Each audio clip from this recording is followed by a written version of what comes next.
Good morning बच्चों। अभी हम फर्स्ट वीडियो आप लोगों का 12th के लिए, इससे पहले तो बहुत सारे वीडियोज होंगे, लेकिन 12th के लिए चैप्टर फर्स्ट पॉलिटिकल का शीत युद्ध का दौर, इस पे हम एक नया वीडियो अपलोड करने जा रहे हैं। इसको आप लोग देखना, रीड करना, और इसमें से अगर किसी भी तरह की कोई क्वेरी हो तो आप लोग उसको डिस्कस जरूर करें। सबसे पहला शीत युद्ध। शीत युद्ध हम लोग कहते हैं किसको? तो शीत युद्ध एक ऐसी परिस्थिति का नाम था, एक ऐसी स्थिति है जिसमें अस्त्र शस्त्र का प्रयोग किए बगैर युद्ध की स्थिति हमेशा बनी रहती है। यह एक कूटनीतिक युद्ध भी हम कह सकते हैं कि यह एक कूटनीतिक युद्ध है जिसमें अस्त्र शस्त्र का प्रयोग तो नहीं होता है, लेकिन अस्त्र शस्त्र के प्रयोग होने की आशंका हमेशा बनी रहती है। अब आप लोगों के मन में प्रश्न आ गया होगा कि शीत युद्ध की स्थिति उत्पन्न ही क्यों हुई, और शीत युद्ध अगर हुई तो किन राष्ट्रों के बीच में हुई। सबसे पहली बात कि जब द्वितीय विश्व युद्ध की शुरुआत हुआ और द्वितीय विश्व युद्ध में दोनों महाशक्ति एक साथ होना पर, दोनों महाशक्ति हुए नहीं होना पर, ये वर्डिंग है, इसको थोड़ा ध्यान देना।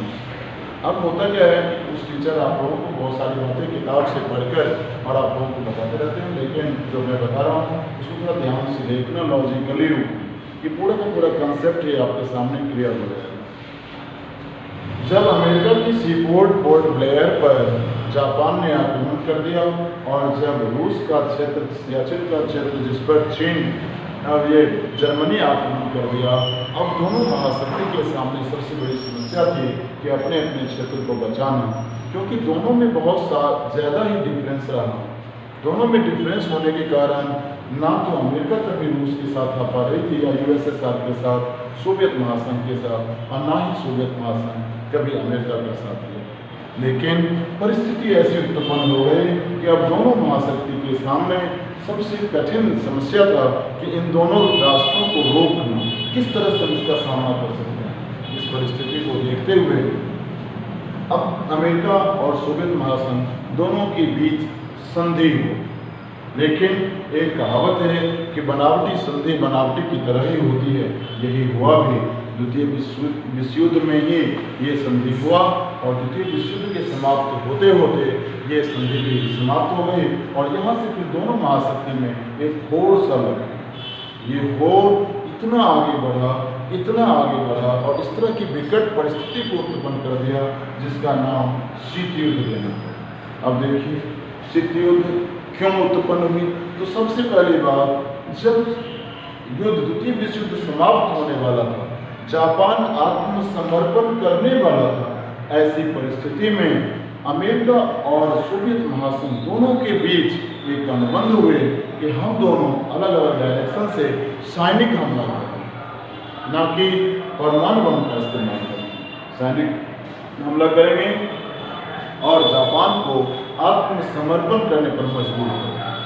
लेकिन अमेरिका ने सोवियत महासंघ का इंतजार किए बगैर, आप सभी को पता है कि 1945 में जापान पर हिरोशिमा और नागासाकी दो क्षेत्रों पर दो बम गिरे।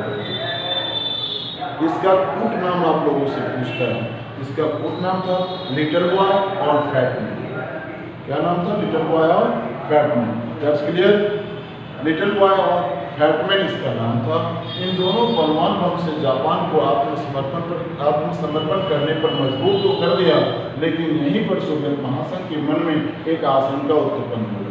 आशंका इस तरह से उत्पन्न हुई कि सोवियत महासंघ तो खुले शब्दों में कह दिया कि अमेरिका के पास सिर्फ दो ही बम थे, तीसरा बम अगर होता तो जरूर वो हम पर चला।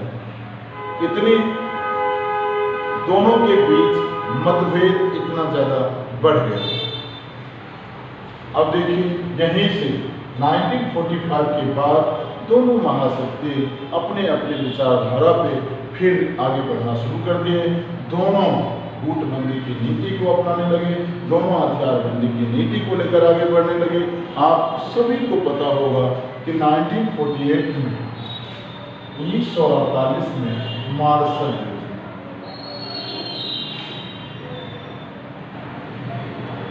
योजना, अमेरिका के विदेश मंत्री थे जॉन मार्शल।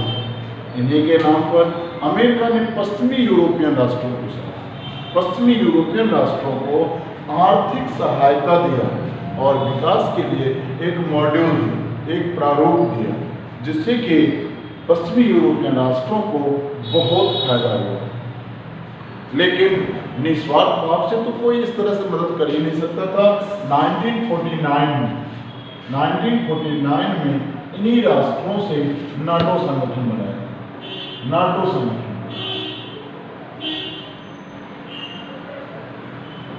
नाटो संगठन, इसको हम हिंदी में लिख देते हैं नाटो संगठन। पश्चिमी यूरोपियन राष्ट्रों के साथ अमेरिका ने 1949 में अपना एक सैनिक संगठन बनाया, जिसका नाम था NATO, North Atlantic Treaty Organization. North Atlantic Treaty Organization, NATO.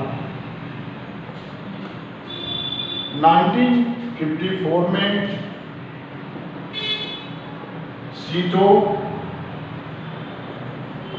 And 1955 में सेंटो।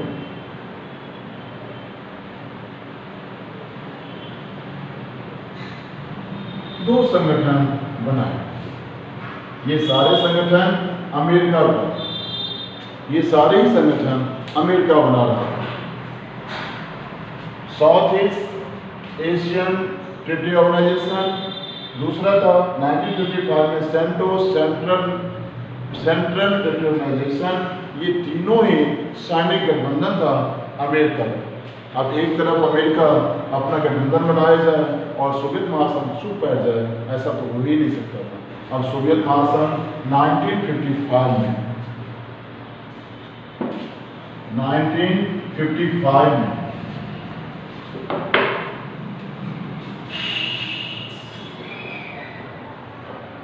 सोवियत महासंघ ने वर्सा पैक्ट किया।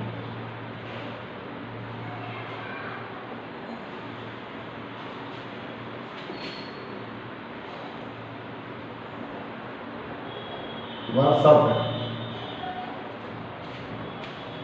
अमेरिका पश्चिमी यूरोपियन राष्ट्रों के साथ नाटो बनाया था, तो सोवियत महासंघ पूर्वी यूरोपियन राष्ट्रों के साथ 1955 में वर्सा पैक्ट।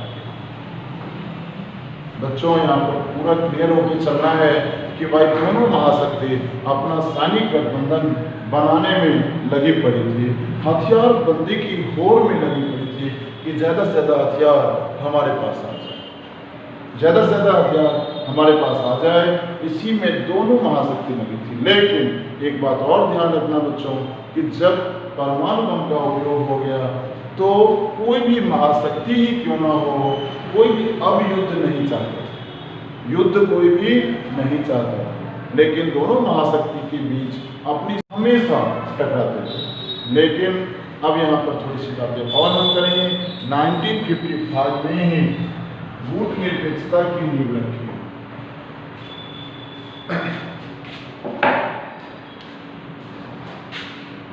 1955 में गुटनिरपेक्षता की नींव रखी।